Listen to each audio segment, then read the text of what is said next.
Setelah kami lihat kebaikan-Mu dalam hidup setiap kami Tuhan Yesus, tak pernah terlambat, tak pernah gagal Engkau Tuhan Yesus menopang hidup kami Tuhan.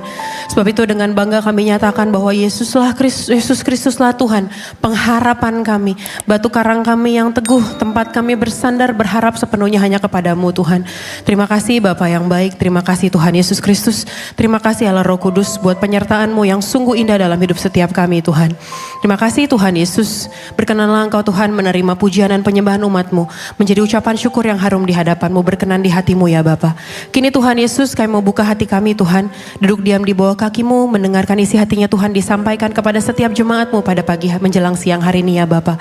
Urapi hamba Tuhan Yesus, biar bukan dengan hikmat hamba sebagai manusia hamba berkata-kata, tapi biar Roh Kudus sendiri yang menyampaikan isi hatinya Tuhan di tempat ini kepada setiap jemaat kesayangan-Mu Tuhan Yesus. Hanya firman yang murni yang hamba sampaikan Tuhan. Urapi hamba Tuhan Yesus, ampuni, layakan, sucikan, kuduskan hamba Tuhan Yesus. Agar sungguh Tuhan apa yang hamba ucapkan, apa yang diterima dimengerti oleh jemaat-Mu, tepat sama seperti apa yang Tuhan maksudkan untuk disampaikan. Kami sambut firman-Mu dengan hati yang penuh dengan ucapan syukur. Kami mengundang hadirat Roh Maha Kudus memenuhi tempat ini. Kami mengundang Roh-Mu yang kudus menguasai hati, jiwa, dan pikiran kami. Terpujilah nama-Mu Tuhan kekal sampai selama-lamanya. Dalam satu nama yang penuh kuasa, dalam nama Tuhan Yesus. Kerinduanku kelapa gading, mari sama-sama kita katakan amin.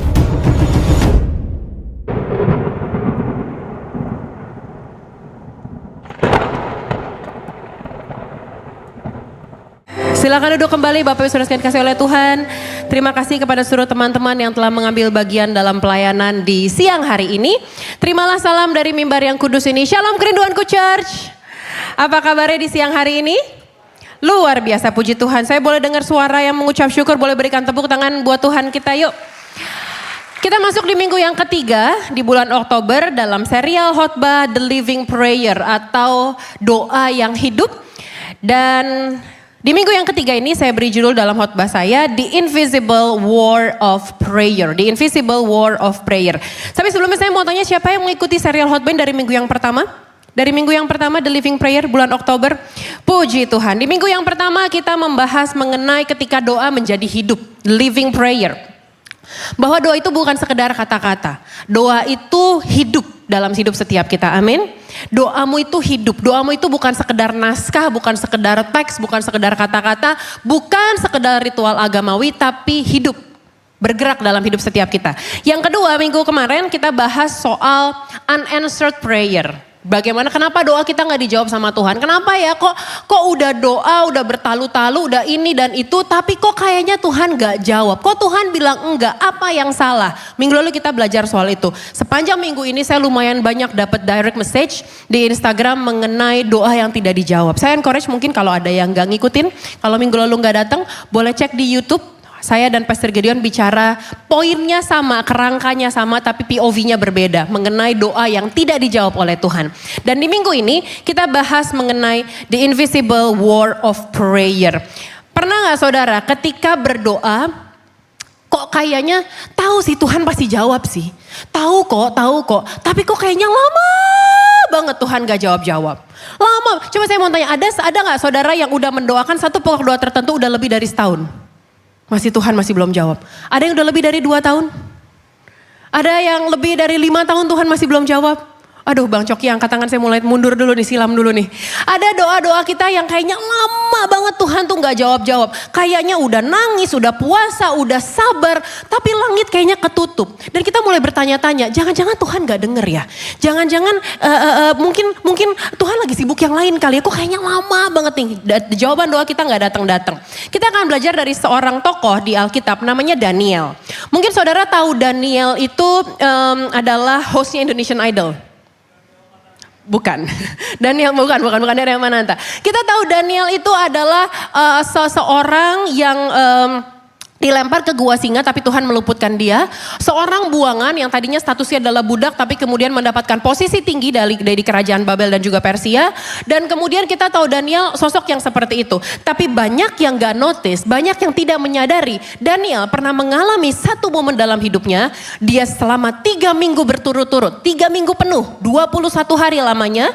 Dia berdoa dan berpuasa tapi gak ada jawaban apapun. Sampai akhirnya dia mendapat jawaban setelah 21 hari itu. Yang dia nggak tahu bahwa sebenarnya ada peperangan rohani di alam roh. Saudara mesti menyadari ini, bahwa setiap doa yang kita naikkan adalah serangan kepada alam roh. Amin. Setiap doa yang kita naikkan itu kayak satu peluru yang nembak ke alam roh. Dan kita tahu di alam roh, kita sebagai anak-anak Tuhan, ada satu kuasa yang gak suka sama kita. Ada satu kuasa yang berusaha untuk menghentikan langkah kita, menggoyahkan iman kita, mengalihkan fokus kita, supaya kita lari dari Tuhan. Kuasa gelap, kuasa kegelapan. Setiap doa yang kita naikkan, makanya tadi saya bilang, doa itu bukan sekedar kata-kata, doamu itu hidup. Sehingga ketika kita berdoa, itu kita nembak ke alam roh. Kita melancarkan serangan kepada alam roh. Kita baca dulu yuk, Daniel 10, 9 sampai 13. Ini dasar kebenaran firman Tuhan hari ini. Daniel 10, 9, 13. Kita baca bergantian. Lalu ku dengar suara ucapannya. Dan ketika aku mendengar suara ucapannya itu, jatuh pingsanlah aku tertelungkup dengan mukaku ke tanah. Ayat 10, silakan saudara.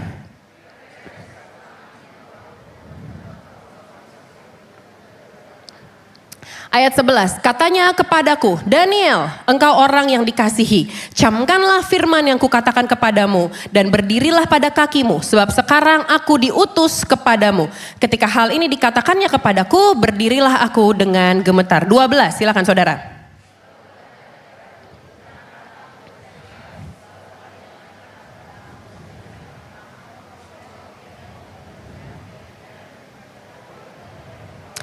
Dan aku datang oleh karena perkataanmu itu. 13, kita baca bersama-sama.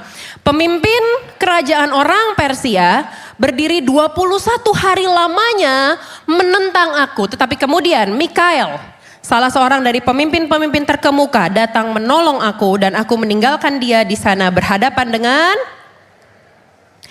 Bapak Ibu Saudara sekalian, di alam roh ada peperangan besar antara malaikat Tuhan dengan kuasa kegelapan. Amin.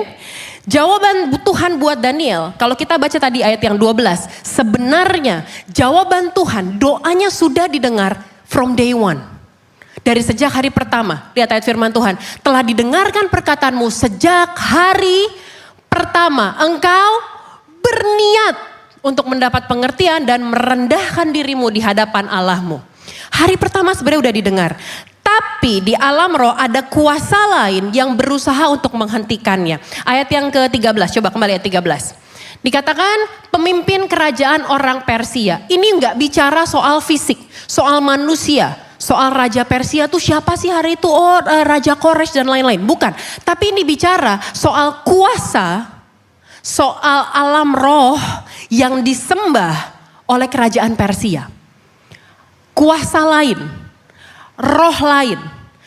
Pemimpin kerajaan orang Persia berdiri 21 hari lamanya menentang aku. Saya pelajari ini siapa sih yang diketemuin sama Daniel.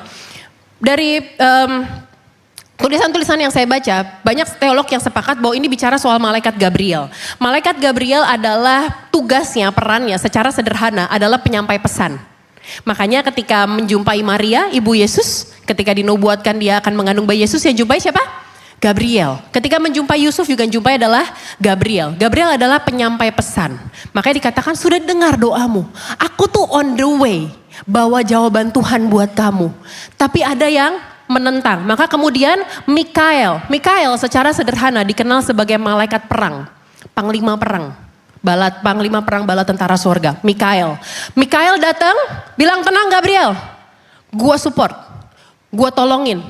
Sini gimana? Gua yang jagain, lo masuk ke Daniel. 21 hari lamanya. Mikael datang, baru kemudian Gabriel datengin, kasih jawaban doanya. Jadi bukan karena Tuhan baru dengar doanya setelah 21 hari. Enggak, Tuhan dengar. Kapanpun saudara berdoa, Tuhan dengar. Makanya saudara percaya bahwa dia hanya sejauh doa. Ada lagunya kan? Berseru memanggil namanya, berdoa dia kan segera menghampiri dirimu. Percaya dia tak jauh darimu, dia hanya sejauh doa. Saudara kapanpun panggil dia, dia dengar. Dia dengar doamu. Tapi tadi yang saya katakan, setiap doa kita menyerang kepada kuasa kegelapan. Dan of course mereka gak akan tinggal diam. Kita akan belajar sama-sama lebih dalam. Efesus 6, 12-13. Karena perjuangan kita bukanlah melawan darah dan daging, tetapi melawan pemerintah-pemerintah, melawan penguasa-penguasa, penghulu-penghulu dunia yang gelap ini dan roh-roh jahat di udara. Ayat 13. Sebab itu ambillah seluruh perlengkapan senjata Allah supaya kamu dapat mengadakan perlawanan pada hari yang jahat itu dan tetap berdiri sesudah kamu menyelesaikan segala sesuatu. Doa kita Pak, Bu, bukan sekedar kata-kata, tapi senjata. Senjata perang. Amin. Kita nih setiap hari Pak, Bu, mungkin kesannya kita kayak aman, negara damai, gak dalam kondisi berperang seperti kayak misalnya Rusia, Ukraine atau Israel dengan Hamas, dengan Palestina. Tapi setiap hari, bukan darah dan daging kita, tapi roh kita dalam peperangan. Melawan penghulu-penghulu di udara, penguasa-penguasa, roh-roh jahat. Setiap hari kita dalam peperangan. Dan doa adalah senjata terbaik yang kita punya untuk memenangkan peperangan itu. Amin. Amin. Kita akan belajar lebih dalam yuk. Yang pertama, apa yang bisa kita pelajari dari kisah Daniel ini? Yang pertama, pray with awareness. Doa dengan kesadaran. Apa maksudnya? Apa maksudnya? Doa dengan kesadaran bukan berarti kalau doa nggak dengan kesadaran mungkin sambil setengah-setengah melayang ngantuk-ngantuk. No, bukan itu. Pray with awareness. Efesus 6, 18. Efesus 6, 18. Dalam segala doa dan permohonan berdoalah setiap waktu di dalam roh dan berjaga-jagalah dalam doamu itu dengan permohonan yang tak putus-putusnya untuk segala orang kudus. Berdoa di dalam roh. Berdoa di dalam roh artinya bukan hanya berdoa dalam bahasa roh. Ketika pujian penyembahan di tengah-tengah berbahasa roh. Artinya bukan berdoa dalam bahasa roh. Berdoa di dalam roh artinya berdoa selaras dengan tuntunan, kuasa dan kehendak roh. Minggu yang lalu, minggu lalu saya nggak ada di Kelapa Gading. Minggu lalu saya katakan, ketika kita berdoa dalam nama Yesus, saudara mesti paham, kata-kata dalam nama Yesus bukan mantra. Bukan mantra kayak abrakadabra, bukan password. Kalau sebut dalam nama Yesus pasti Tuhan kasih. Terus kemudian kita bertanya-tanya, gue udah berdoa dalam nama Yesus kok gak dikasih-kasih? Doa dalam nama Yesus bukan mantra. Tapi kata nama itu pakai bahasa Yunaninya onoma, bahasa Ibraninya Shem. Dan itu artinya bukan sekedar title, bukan sekedar panggilan. Tapi kata nama mengandung bobot, mengandung otoritas. Kayak kamu nge-stamp, ngecap. Kayak proklamasi atas nama bangsa Indonesia, ada deklarasi di situ, ada otoritas di situ, ada wibawa di situ, kata nama. Makanya ketika kita bilang kita berdoa dalam nama Yesus, artinya doa kita di bawah otoritasnya Yesus yang punya nama itu. Artinya selaras gak sama maunya Tuhan? Nyambung gak frekuensi kita sama frekuensinya sorga? Gak bisa kita berdoa, Tuhan tolong. Dia jahat sama aku. Tolong buat dia celaka dalam nama Yesus, amin. Terus kita berharap tiba-tiba dia keluar tabrakan gitu. Gak bisa kayak gitu, itu bukan kehendak Tuhan. Yang menjadi kehendak Tuhan adalah kasihilah musuhmu. Berdoalah bagi mereka yang menganiaya kamu. Apakah doamu itu dalam nama Yesus itu selaras gak? Ini dia, berdoalah setiap waktu di dalam roh. Roh Tuhan yang dikasih sama kita. Apakah kita berdoa mengikuti tuntunan Roh Kudus? Kita akan belajar lebih dalam. Paulus menulis ini setelah dia menjelaskan mengenai perlengkapan senjata Allah. Ingat gak waktu kita sekolah minggu? Kita suruh hafalin. Kenakanlah apa? Baju zirah, keadilan, ketopong keselamatan, pedang ini itu dan lain-lain. Ingat soal itu? Paulus menulis ini, kata-kata ini setelah dia nulis mengenai perlengkapan senjata Allah. Jadi ayat yang disuruh kita berdoa dalam roh dan berjaga-jaga dalam roh adalah kelanjutan dari perlengkapan rohani itu. Doa di dalam roh tadi saya katakan artinya menyelaraskan doa kita dengan kehendak Allah. Dan peka apa yang sedang Tuhan kerjakan. Maksudnya gini. Kadang-kadang Pak, musuhmu tuh bukan istrimu. Amin. Bapak-bapak diam aja nih, istri-istri yang jawab tuh amin. Pak, musuhmu tuh bukan istrimu Pak. Musuhmu adalah roh yang mungkin pakai istrimu untuk ganggu kamu. Bu, musuhmu bukan suamimu, Bu. Anak-anak muda, musuhmu bukan bosmu. Musuhmu bukan teman-temanmu, bukan teman pelayananmu, bukan leadermu. Ini yang kita mesti aware, ini yang kita mesti sadar. Sebagai ilustrasi, beberapa bulan yang lalu, kalau saudara mungkin ingat ketika saya khotbah suara saya hilang. Suara saya hilang-hilang, nyangkut-nyangkut sampai saya kehilangan suara saya sama sekali waktu itu, sekitar 5 hari. Saya minum segala macam obat batuk, segala merek obat batuk saya minum. Saya minum antibiotik, saya minum paracetamol, segala macam. Minum jahe, dibikinin kunyit, apa semua segala macam. Buat ngilangin batuknya. Nggak hilang-hilang, malah makin parah. Saya nggak ngerti, saya bingung. Akhirnya saya ke rumah sakit. Saya ke rumah sakit, dicek, ternyata saya bukan sakit batuk. Ternyata saya bukan sakit infeksi saluran pernapasan. Tahu saudara, saya ternyata asam lambung. Asam lambungnya udah begitu parah, naik ke tenggorokan, ngelukain pita suara. Jadi lucu ketika saya terus minum obat batuk, berharap sembuh batuknya, padahal isunya bukan di batuk. Isunya di asam lambung. Ketika saya minum obat lambung, saya nggak minum kopi, saya nggak minum pedas, nggak minum asam, hilang batuknya. Saudara ngerti maksud saya? Kadang-kadang yang kita perang itu hal lain. Kita nggak sadar, makanya tadi saya bilang doa dengan kesadaran. Kita nggak sadar bahwa yang kita perangi itu roh, bukan keluargamu, bukan mertuamu. Amin. Kita mesti sadar, kita nggak bisa menaklukkan apa yang kita nggak sadari atau kita sangkal. Kalau saudara, mohon maaf ya, kalau saudara males-malesan, sukanya tidur, gegoleran, nonton Netflix, sorean dikit nongkrong di perempatan, main gaple sama tetangga, gak mau kerja. Terus saudara doa, aku tolak miskin, tolak bangkrut. Salah sasaran. Hello, yang kamu doain adalah kamu jadi rajin. Bukannya tolak miskin, tolak bangkrut, tapi kita maunya salah-salan. Kalau misalnya, saya pakai yang sederhana aja deh, yang simple deh. Panuan. Panuan gara-gara jorok. Terus kita doa, kita tengking. Panu lepas dalam nama Yesus. Terus berharap kok tiba-tiba ganti kulit. Kata Tuhan, lu mandi. Sampai sini paham maksud saya? Kita kadang-kadang lucu, kita tengking sana tengking sini. Padahal sebenarnya kita sibuk ribut sana ribut sini. Kita sibuk berantem sama istri, gak diem-dieman sama suami, gak mau ngomong, ngambek, marah. Padahal sebenarnya bukan itu isu utamanya. Kita mesti sadar setiap kali, saya ngomong ya. Mungkin banyak di sini yang usia pernikahannya jauh di atas saya. Tapi saya izin, sebagai hamba Tuhan saya izin mengingatkan. Kadang-kadang yang kita mesti sadar gini. Kuasa kegelapan tuh gak suka sama pernikahan Kristen. Kenapa? Karena pernikahan Kristen adalah gambaran hubungan jemaat dengan Tuhan. Makanya serangan iblis di akhir zaman ini diarahkan kepada pernikahan dan gereja. Karena dua lembaga ini adalah dua lembaga yang dibangun sendiri oleh Tuhan. Tuhan yang membangun lembaga pernikahan. Saudara kalau lihat di Alkitab, kisah Alkitab dibuka dengan pernikahan Adam dan Hawa. Ditutup dengan perkawinan anak domba. Mujizat pertama Yesus di pernikahan. Kita disebut mempelai perempuan.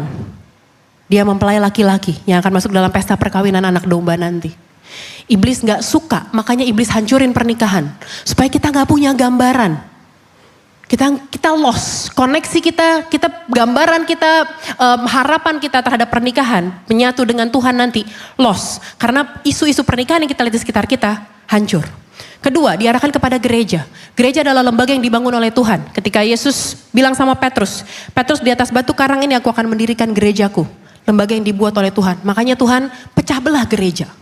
Masalah doktrin gereja ribut. Masalah cara penyembahan gereja ribut. Ada gereja yang pakai full band diributin, ada gereja yang hening diributin. Udahlah, tujuannya sama-sama nyembah Tuhan kok. Amin. Tujuannya sama-sama menyembah meninggikan Tuhan kok. Kembali, kenapa saya jadi ngomongin itu? Kembali, kita mesti tahu medan perang kita yang sebenarnya. Supaya kita berdoa tepat sasaran. Bukan sekedar doa lebih lama. Bukan sekedar doa lebih ngeroh gitu. Tapi doamu lebih tajam. Terarah. Kalau negara mau perang, pasti kirim intelijen dulu. Benar gak? Pasti kirim intelijen dulu. Tahu kan kalau di TikTok dibilangnya, iya lu tiba-tiba depan rumah gue ada tukang bakso. Tapi pakai HT. Gak pernah laku dagangannya. Tapi selalu nongkrong di situ terus. Ada tukang sate dan lain-lain. Setiap kali mau perang pasti ada intelijen. Kalau saudara pernah dengar nama Eli Cohen gak? Eli Cohen, pernah dengar Eli Cohen? Pernah dengar ya Pak Eli Cohen ya?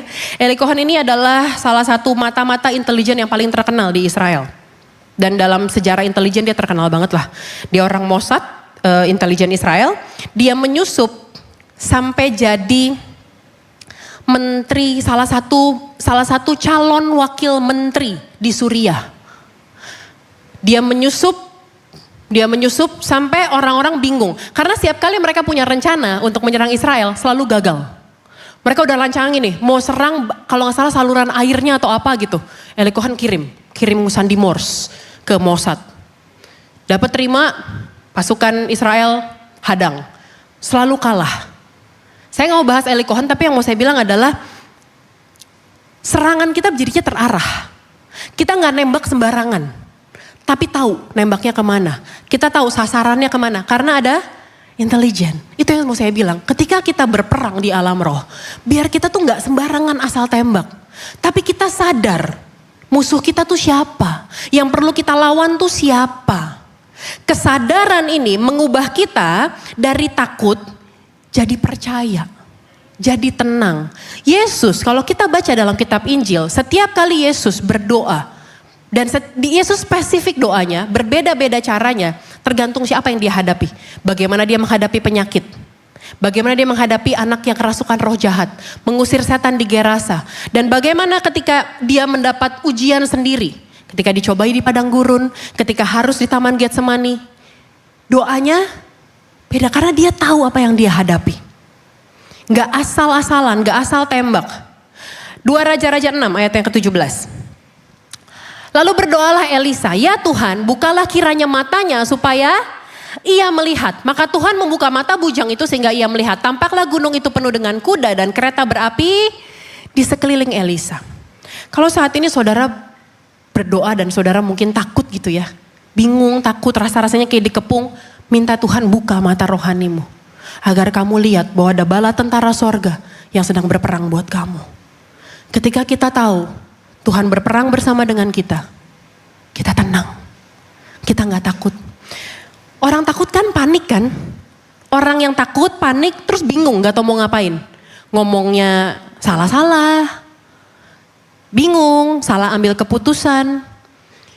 Supaya kamu gak salah, berdoa, ngambil keputusan, tahu siapa yang kamu lawan, makanya tenang. Supaya mata rohanimu, mata imanmu bisa melihat. Bahwa ada pasukan sorga, Mikael dengan pasukannya sedang berperang buat kamu. Amin. Banyak orang Kristen kalah bukan karena iblisnya terlalu kuat. Tapi karena mereka gak sadar siapa yang mereka perangin. Perangin istri padahal sebenarnya musuhnya bukan istrinya. Tapi apa? Roh pemecah belah. Perceraian, roh pemecah belah. Banyak orang perangin teman yang jahatin. Padahal sebenarnya ada roh yang pakai dia untuk menggagalkan rencana Tuhan dalam hidupmu. Memperlambat langkahmu. Tengking sana, tengking sini. Pernah lihat gak? Saya pernah dengar cerita di Manado. Mau makan tahu dong kalau Manado kan. Makanannya kan, ya kan. Apalagi bulan ber begini kan. Itu babi itu pada cosplay. Jadi kambing. Mereka beli kostum kambing. Udah masuk begini udah bahaya mereka. Saya pernah dengar cerita. Ada keluarga yang mau makan udah ada babi panggang, babi tore, samcan, semua segala macam lengkap. Terus yang pimpin doain. Kami tolak kolesterol, minyak-minyak, lemak-lemak, segala penyakit dalam nama Yesus. Habis itu mereka makan. Kan lucu ya? Lucu kan? Kata babi kenapa jadi gue yang ini, lo yang potong gue, lo yang mau makan gue. Lucu kan? Kita maunya kita sendiri, kita salah. Perangin hal yang salah.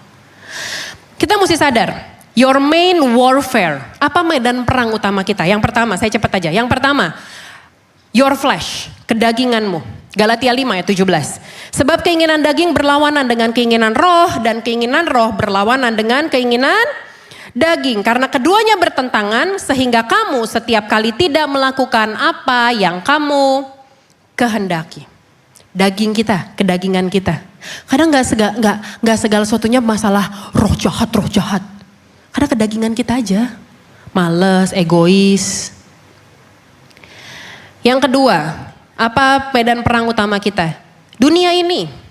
Nilai-nilai dunia, pengajaran dunia.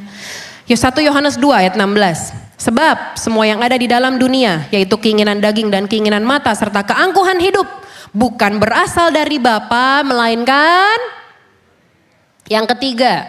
Apa medan perang utama kita? Ya baru, iblis. 1 Petrus 5 ayat yang ke-8.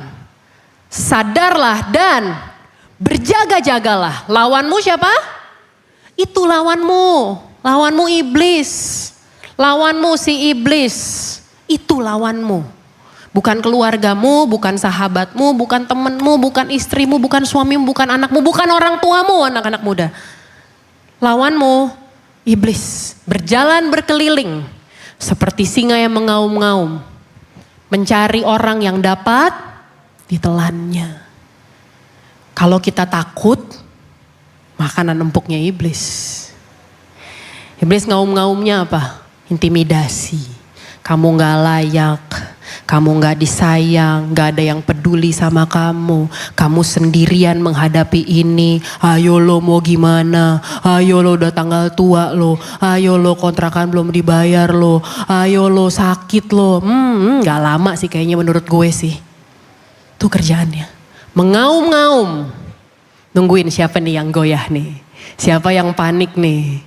Siapa nih yang mulai males berdoa nih. Ditungguin sama iblis nih. Sadari siapa musuh kita. Amin. Yang kedua, fasting intensifies the power. Berpuasa menguatkan kekuatannya, menaikkan level kekuatannya. Daniel 10 ayat 2 dan 3. Awalnya dari kisah yang tadi kita baca. Pada waktu itu aku, Daniel, berkabung 3 minggu penuh. Ayat yang ketiga. Makanan yang sedap tidak aku makan. Daging dan anggur tidak masuk ke dalam mulutku. Dan aku tidak berurap sampai 3 minggu penuh. Puasa tuh sebenarnya hal yang gak asing, benar gak? Hampir semua kepercayaan ngajarin puasa. Ya, Hindu ngajarin puasa. Buddhism ngajarin puasa. Saudara kita Islam, kita tahu ngajarin puasa 1 bulan.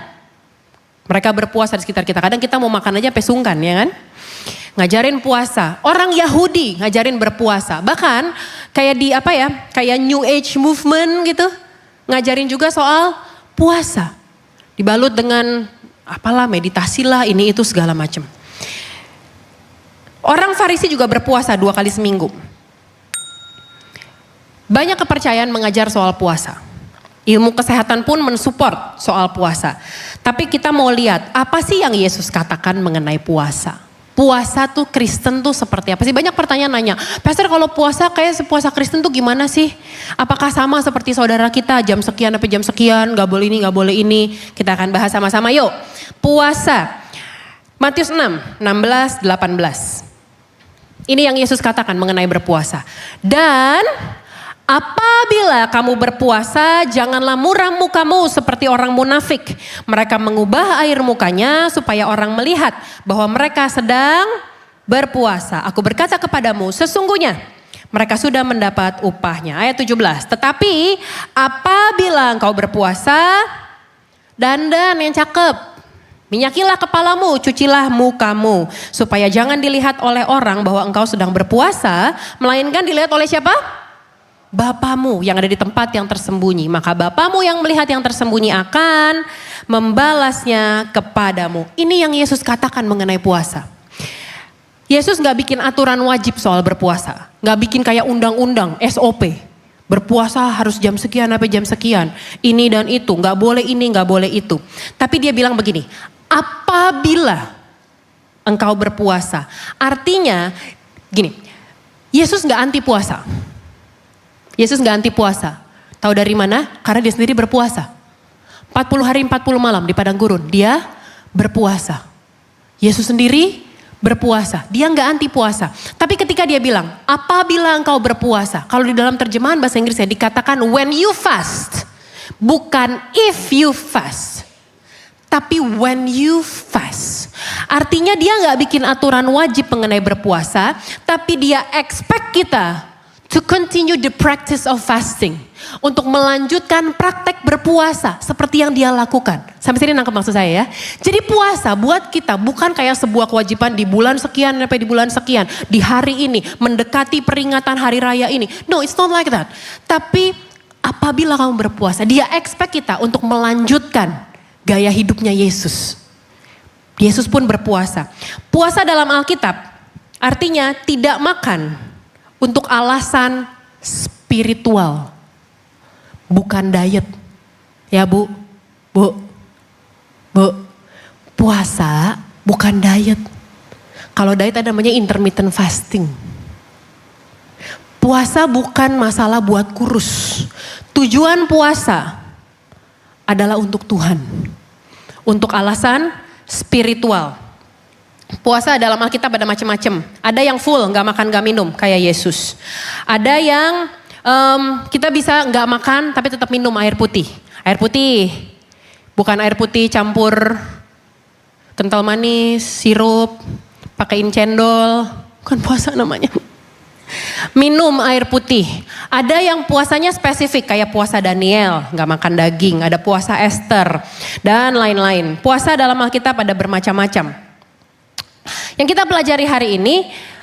Kalau kita lihat di perjanjian baru, seperti yang Yesus katakan tadi, Yesus tuh gak pusing soal apa yang gak dimakan, atau berapa lamanya. Dia gak tuh, kalau dia mengatur itu, dia akan tulis dalam firman-Nya. Halo? Dia akan tulis. Dia gak pusing mengenai kamu gak makan apa, gak ngapain, apa yang kamu makan dia gak ngatur itu. Dia gak ngatur mengenai jamnya.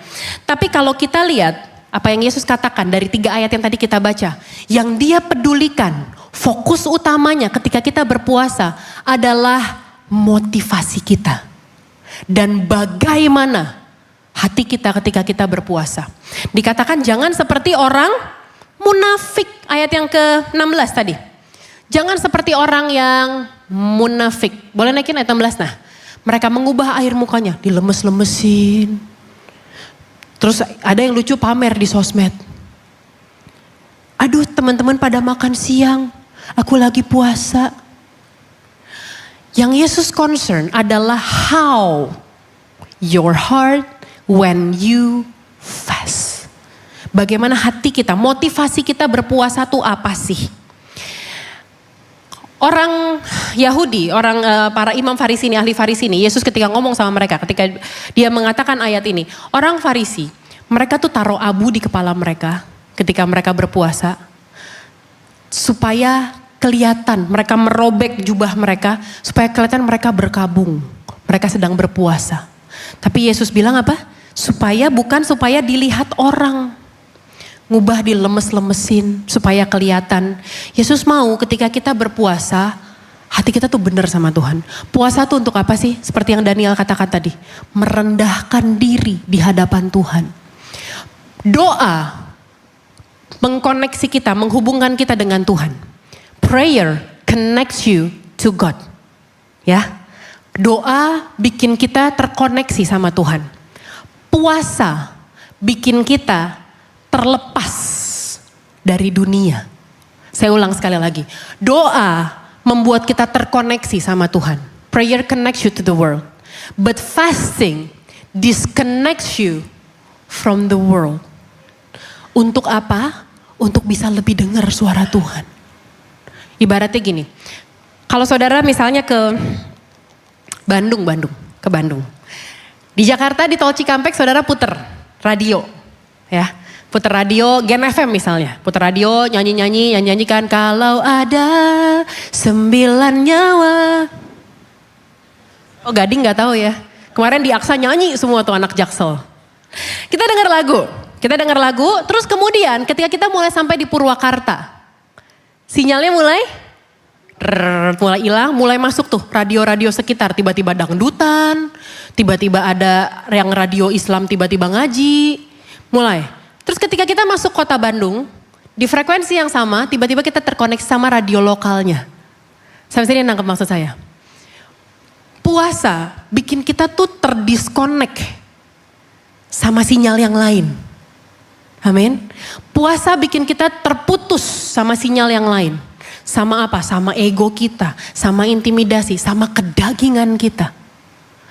Puasa itu bicara soal penguasaan diri, pengendalian diri. Saya mesti ngomong gini, puasa bukan buat nyogok Tuhan. Halo, banyak orang Kristen, anak saya mau masuk UI, saya doa puasa. Dipikir kalau mamanya puasa, terus anaknya tiba-tiba otomatis dapat kursi di UI. It's not like that. Puasa bukan buat nyogok Tuhan. Kita bisa nyogok Tuhan pakai apa sih bos? Aduh bos. Emang Tuhan bisa disogok? Emang Tuhan bisa dikasih gratifikasi? Kita tawarkan kebenaran kita di hadapan Tuhan? Gak bisa. Puasa benefitnya adalah supaya kamu lebih ngerti hatinya Tuhan. Kenapa? Karena kamu tutup telingamu, you silence the world around you. Dan kamu pakai itu untuk dengar Tuhan. Amin. Kita matiin kedagingan kita. Gini, kalau badan kita, makan itu kan kebutuhan pokok ya. Kita diajar makan adalah kebutuhan pokok. Ketika kita berpuasa, kita bilang sama Tuhan, even my flesh doesn't matter. Hello, bahkan dagingku doesn't matter. Tuhan yang terutama. Tuhan yang lebih penting. Aku mengalahkan kedaginganku. Aku mengalahkan apa yang dagingku perlukan untuk aku mendekat sama Tuhan. Untuk aku menyatakan bahwa Tuhan yang lebih penting. Mendengar Tuhan, berada di dekat Tuhan, menyenangkan hatinya Tuhan lebih penting daripada dagingku. Itu puasa. Puasa bukan upaya nyogok Tuhan atau memanipulasi Tuhan. Puasa enggak ngubah Tuhan, enggak. Dia tetap Tuhan. Puasa mengubah kita. Fasting doesn't change God, it changes you. Puasa bikin kita berhenti mengandalkan kekuatan kita sendiri dan mulai mengandalkan Tuhan. Merendahkan diri di hadapan Tuhan. Merendahkan diri di hadapan Tuhan. Sekarang pertanyaannya gini. Puasanya tuh gimana? Pasti masih nanya kan, iya terus gimana puasanya? Bebas. Saya kasih guide, saya kasih guidance. Saya kasih guidance. Kembali, Yesus aja gak bikin aturan kok. Jam berapa sampai jam berapa kenapa saya bikin aturan. Tapi saya kasih guidance buat saudara. Yang pertama, bagaimana yang perlu kita perhatikan saat berpuasa. Yang pertama wisdom, hikmat. Pakai hikmat ketika berpuasa. Apa maksudnya? Ya kalau lagi hamil, lagi nyusuin, atau mungkin saudara punya penyakit berat, minum konsumsi obat-obatan yang harus diminum dan harus makan dulu. Ya udah. Puasa tuh pakai hikmat. Jangan misalnya saudara tuh ada penyakit, terus saudara aku mau puasa buat Tuhan. 3 hari 3 malam aku tidak makan. Bukannya dengar suara Tuhan, tatap-tatapan langsung sama Tuhan. Bertemu muka dengan muka. Pakai hikmat. Yang kedua, inti dari berpuasa adalah korban. Inti dari berpuasa adalah korban. Sacrifice. Apa bedanya persembahan dan korban? Apa bedanya persembahan dan korban? Persembahan tuh kayak gini. Persembahan tuh kayak ayam ngasih telur. Oke? Kayak ayam ngasih telur. Korban itu kayak babi ngasih samcan, ngasih kerupuk babi. Tahu bedanya? Ayam ngasih telur, ayamnya nggak mati. Itu yang dia hasilkan. Dia berbuah, dia menghasilkan. Jadi berkat buat orang lain. Tapi ketika sapi, babi ngasih dagingnya, dianya harus mati. Puasa adalah korban, sacrifice. Bukan kita yang literally mati, rest in peace, masuk peti. Tapi kedagingan kita mati. Ego kita mati. Kesombongan kita mati. Ngerasa bisa sendiri kita mati. Playing God-nya kita mati. Itu puasa. Itu sacrifice, korban. Ada sesuatu dalam diri kita yang buat kita berharga, yang dalam tanda kutip kita bunuh untuk kasih yang terbaik buat Tuhan. Untuk menyenangkan hatinya Tuhan. Sampai sini nangkep maksud saya ya? sacrifice. Puasa adalah korban, sacrifice. Kalau misalnya kita, saya puasa. Saya puasa dari jam terakhir saya makan jam 10 malam. Saya makan dulu, takut kelaparan. Saya makan jam 10 malam. Terus saya buka lagi jam 12 siang, boleh gak Pastor? Boleh. Tapi saya bangunnya jam 12 siang. Ya gak korban dong. Ya kan? Ya lu tidur sepanjang itu gak berasa. Ngerti maksud saya ya? Nangkep maksud saya? Gak ada susahnya buat kita gitu loh. Gak ada rasa kita berkorban dan kita dengan segenap hati ini buat Tuhan. Ini untuk Tuhan. Puasa bicara soal korban. Yang ketiga, puasa yang perlu kita perhatikan adalah personal conviction. Apa maksudnya? Gak ada yang paksa kita untuk berpuasa. Puasa bukan karena paksaan. Sekalipun biasanya nih kita gereja biasanya. Kalau kita misalnya mau baptisan, biasanya saya tim pastoral, kita encourage tim pastoral untuk puasa. Kalau kamu merasa terpaksa, better not. Puasa itu personal. Hatimu yang mau kamu kasih buat Tuhan. Menyatakan kamu Tuhan yang terutama. Puasa bicara soal personal conviction. Gak ada yang paksa, gak ada aturan wajib untuk berpuasa. Kita diberikan kebebasan asal sesuai dengan prinsip-prinsipnya Tuhan. Apa prinsipnya Tuhan? Itu yang tadi saya bilang. Hati kita, motivasi kita apa berpuasa? Puasa bukan buat nyogok Tuhan, bukan buat memanipulasi Tuhan, tapi untuk lebih ngerti maunya Tuhan. Makanya kalau puasa, bukan terus jadi goler-goleran males-malesan. Makanya dalam Kristen, puasa gak pernah berdiri sendiri. Tapi dikatakan doa puasa. Jadi ketika kita berpuasa, doa yang banyak. Baca Alkitab yang banyak. Pujian penyembahan yang banyak. Suara dunia kita tutup. Telinga rohani kita connect sama Tuhan. Frekuensinya kita tune in sama Tuhan. Kita set aside from the world, kita masuk lebih sungguh di alam roh sama Tuhan. Supaya apa? Supaya kita lebih tahu Tuhan tuh mau apa sih dalam hidup saya. Apa rencana Tuhan sih buat anak-anak saya, buat pernikahan saya, buat rumah tangga saya. Puasa memperkuat sensitivitas rohani kita. Sekali lagi saya ulang, puasa memperkuat sensitivitas rohani kita. Kita lebih sensitif, kita lebih ngerti, bisa membedakan mana yang dari Tuhan, mana yang gak dari Tuhan. Saudara tahu gak, demam tuh bukan penyakit. Ya kan, ada dokter gak di sini atau tenaga medis? Demam bukan penyakit ya. Demam tuh bukan penyakit, jadi gak ada dibilang menyembuhkan demam. Enggak, demam bukan penyakit. Demam adalah indikator. Tanda bahwa tubuh kita lagi ngelawan penyakit.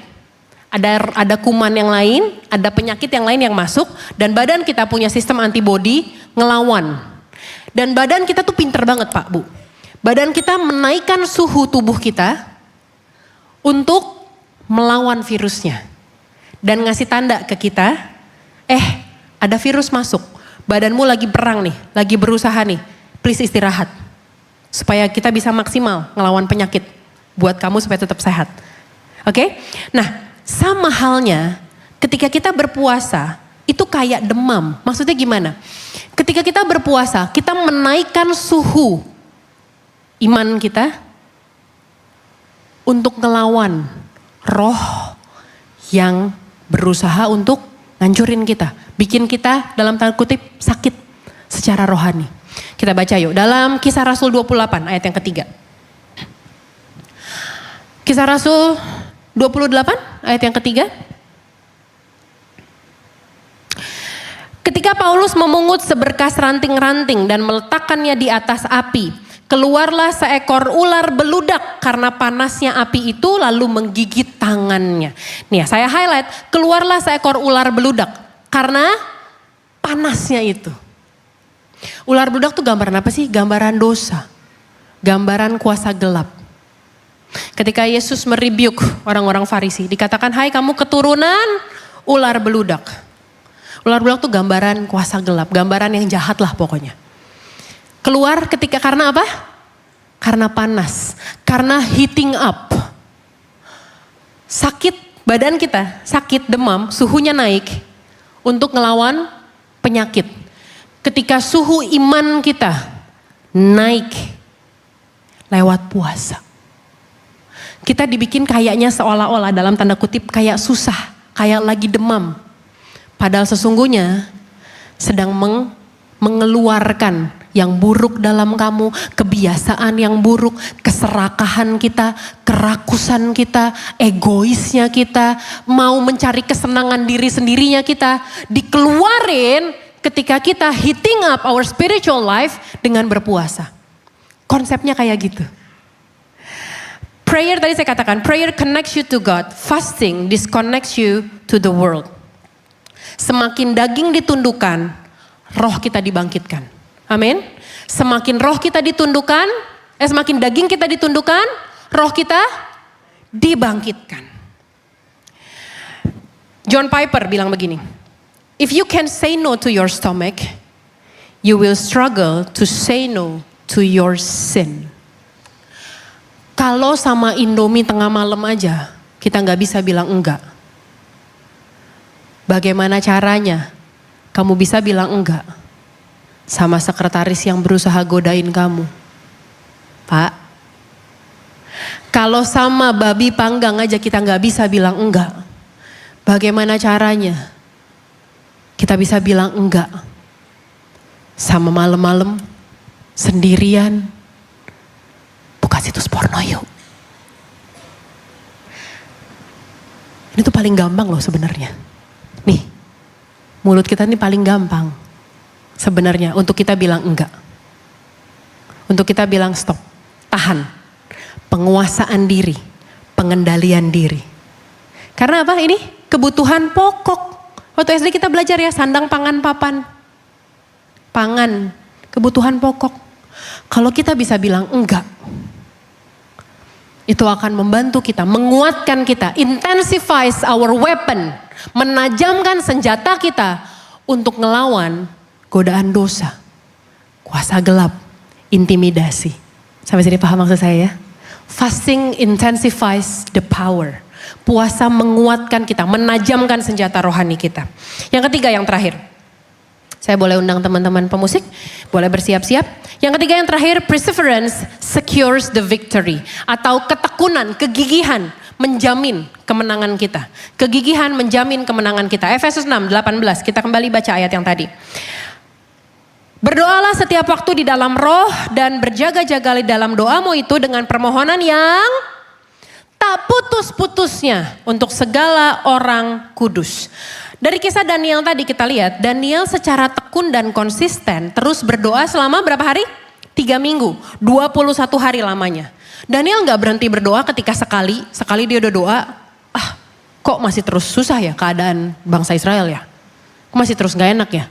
Terus dia berhenti berdoa. Tapi dia terus berdoa, terus.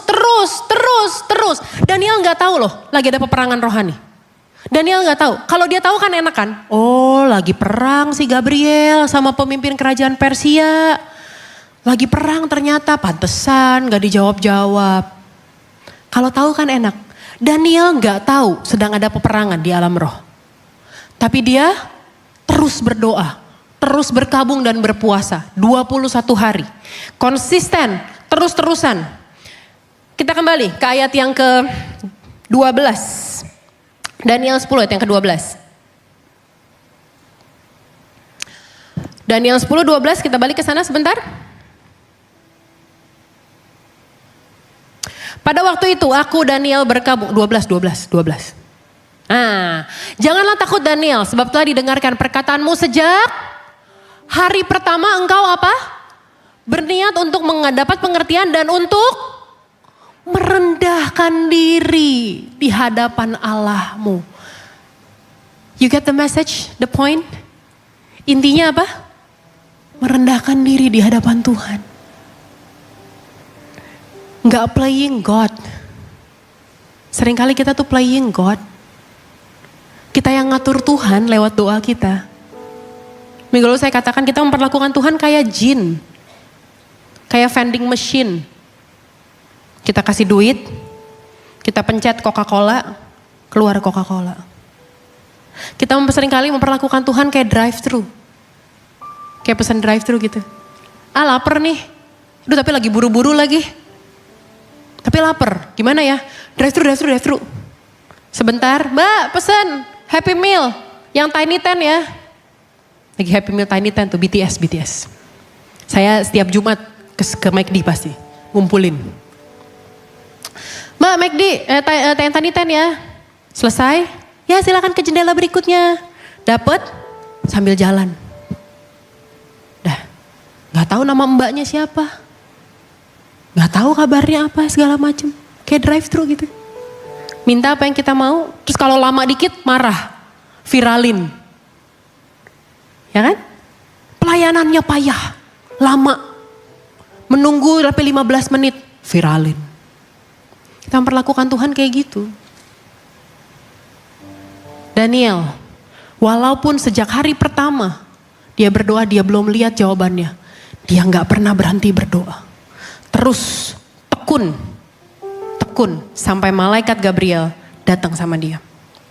Menjumpai dia. Never cease praying. Never cease praying. Jangan berhenti berdoa. Sekalipun hari ini rasa-rasanya kekuatanmu udah gak seberapa untuk berdoa. Please demi kasih Kristus jangan berhenti berdoa. Saudara percaya doamu penuh kuasa? Amin. Kayak gak percaya emang sih. Saudara percaya doamu penuh kuasa? Amin. Kita baca Matius 18 ayat yang ke-18. Aku berkata kepadamu, sesungguhnya apa yang kamu ikat di dunia ini terikat di sorga. Apa yang kamu lepaskan di dunia ini terlepas di sorga. Itu doamu penuh kuasa. Yesus sendiri yang bilang, aku berkata kepadamu, apa yang kamu ikat di dunia, terikat di sorga. Apa yang kamu lepaskan di dunia, lepas di sorga. Segitu besarnya kuasa doamu. Jangan ragu, jangan kasih ruang pada keraguan. Jangan kasih ruang pada keraguan untuk menginfiltrasi doamu. Untuk masuk menyusup dalam doamu. Doa sih, tapi yakin gak ya? Doa sih, tapi kayaknya gak mungkin deh. Doa sih, tapi ya udahlah. Jangan kasih ruang pada keraguanmu. Terus berperang dalam doa. Doa adalah perang, senjata yang kamu lontarkan kepada alam roh. Your consistency in prayer creates spiritual momentum in heaven. Konsistensi kita dalam berdoa menciptakan momentum di sorga. Ibaratnya kayak gini. Kalau kita mau nebang pohon pakai kapak, kan gak sekali pukul langsung jatuh tuh pohon kan. Kecuali pohon toge. Petiknya juga copot. Ya kita nebang pohon. 1 kali. Cuman baret doang. 2 kali. Masih baret. 3 kali. Mulai copot. Mungkin sepanjang hari. Tukang pohon itu. Sampai tiba titiknya. Sekali. Dek. Baru pohonnya. Pek, jatuh. Konsisten. Bayangin gak kalau tukang tebang pohon sekali, belum, 2 kali. Gini doang, biarin aja lah. Goalnya terpenuhi gak? Tujuannya tercapai gak? Enggak. Never cease praying. Bertekun dalam doa. Terus berdoa yang tidak putus-putusnya kata firman Tuhan. Dalam Lukas 18, kalau saudara ingat, ada perumpamaan Yesus sampaikan tentang seorang janda dan hakim yang jahat. Ingat ya? Janda ini minta hakim itu membela haknya. Hakim ini jahat loh, hakim ini jahat. Hakimnya jahat. Tapi karena janda ini terus-terusan ngomong sama hakimnya. Terus-terusan. Sampai hakim bilang, udah deh kasih aja deh. Itu hakim yang jahat. Karena seruan dari janda ini, dia kabulin apa yang dia mau. Matius 7 ayat yang 11. Kalau kamu yang jahat saja tahu memberikan pemberian yang baik untuk anak-anakmu. Apalagi Bapamu yang di sorga. Dia akan memberikan pemberian yang baik bagi mereka yang percaya kepadanya. Amin. Jangan Jangan lelah berdoa, jangan berhenti berdoa. Kemenanganmu bukan pada doa pertamamu, tapi pada doa terakhir yang terus kamu naikkan pada Tuhan. Makanya saya suka bilang begini, berdoa. Sampai kapan, Pastor? Sampai matamu melihat apa yang mulutmu doakan. Amin. Berikan tepuk tangan buat Tuhan kita tutup Alkitab kita bangkit berdiri.